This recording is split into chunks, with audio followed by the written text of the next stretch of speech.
Starting with the beginning message usual. I sculpt through carving and placing the parts to my preference until I get my desired effects, all my desired placements, and what have you. I move on to the hands, fingers, working on the whole body structure, pushing in and out parts for good placement, even doing placements so I could enhance the pieces later. In this part, I wanted to approach my creations in a different way and kind of go around them in a way I haven't done it in the last video. With this, I even spent time working on my polygroups, being tactical, making sure I have these parts right. Normally, I know this might have been one of the first things I should have done, even while starting the model, because doing this at this point in time while it's high and already fixed might not always be a great idea, but I'm doing it anyway. Just edging this up a little, making sure my borders between polygroups are just right. Transitioning, getting to my favorite parts, working on the attachments, body armor, all the pieces. Onto creating parts with the shadow box and also creating parts using the slide screw tool and things like that.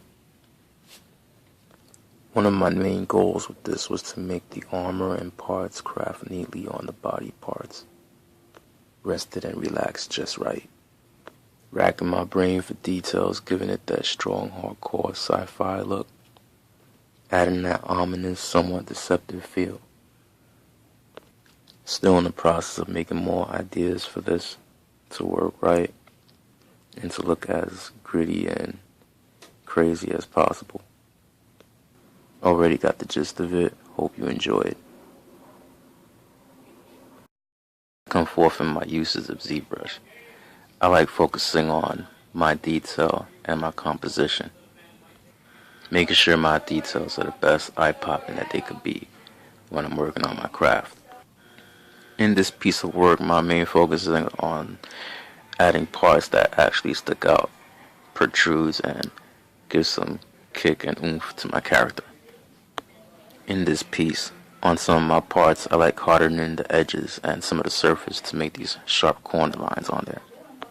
One of my highest passions in even working and drawing is adding a lot of detail to the things that I do. It gives me more of a flair to the images that I bring out.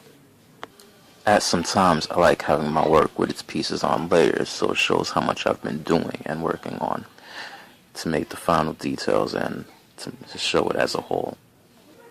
Depending on how far I like to take the model, I like to add much poly to it so I can get a lot of definition out of it. Have the final product look as crisp and nice as possible. On some pieces, I like adding layers of armor, so it shows that in-depth look into the pieces. Afterwards, someone checking the model can look at the different various parts inside, maybe even the original character or form inside, and as it goes along with each piece coming out with its various forms and inner attachments, strings, and possibly circuitry that might be in the design there. Personally, during most of the times, I like approaching a program more with free thought. Going into my design, it gives me more options to what I'm going to do as I'm developing what I'm creating. Bye, and have a nice day.